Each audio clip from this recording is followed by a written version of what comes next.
আমার কাছে পয়সা তুমি না রোজ রোজ আমায় ফ্রিতে খাওয়া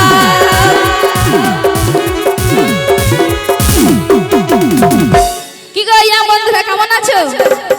ভালো লাগছে না আরে বাবা এখনো শীত পড়েনি এই দু হাত পকেটে ভরে রাখলে হবে না হাততালি মারো আরে ভালো না লাগলেও হাততালি মারো জোর করে আরে তবে তো রস নেবে রস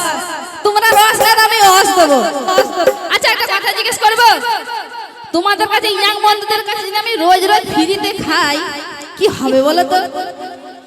জানো না কি হবে এ মাই লাল্লা রে সুদে আসলে সব নিল কে রে সুদে আসলে সব নিল কে রে কি করি সন্ধ্যাবেলা আই রে হিরো কাবালা